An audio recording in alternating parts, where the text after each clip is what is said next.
i7 ગુજરાતનો અવાજ। નમસ્કાર દર્શક મિત્રો, i7 ન્યૂઝ ગુજરાતીની સાથે હું છું આપની સાથે પાયલ બામભણિયા। તો જોઈએ આજના મહત્વના સમાચાર।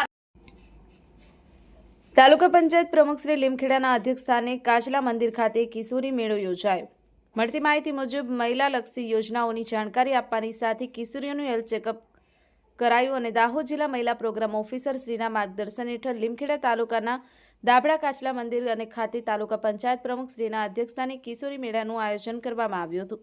આ કાર્યક્રમમાં કિશોરીઓના સ્વાસ્થ્ય, શિક્ષણ અને સુરક્ષા પર વિશેષ ભાર મૂકવામાં આવ્યો હતો તેમજ ટીમ દ્વારા દીકરીઓને માસિક ધર્મ અને રાજ્ય સરકાર શ્રી દ્વારા અમલમાં મૂકવામાં આવેલી વિવિધ મહિલા કલ્યાણલક્ષી યોજનાઓ અને તેમના કાનૂની અધિકારો વિશે વિગતવાર માહિતી આપવામાં આવી હતી। રાષ્ટ્રીય બાળ સ્વાસ્થ્ય સુરક્ષા કાર્યક્રમની ટીમ દ્વારા હાજર રહેલી કિશોરીઓનું હેલ્થ ચેકઅપ કરવામાં આવ્યું હતું। ત્યારબાદ તેમને પોષણક્ષમ આહાર તથા વ્યક્તિગત સ્વચ્છતા જાળવવા અંગે માર્ગદર્શન પૂરું પાડવામાં આવ્યું। કાર્યક્રમ દરમિયાન તાલુકા health officer Shri RBSK team, Sakhi one stop સેન્ટરની ટીમ, સ્ટાફ ટીમ તેમજ બહોળી સંખ્યામાં કિશોરીઓ હાજર રહી હતી। બ્યુરો ચીફ કાળુભાઈ ડામોર સાથે cameraman sensing Bariya, i7 news Gujarati, Dahod.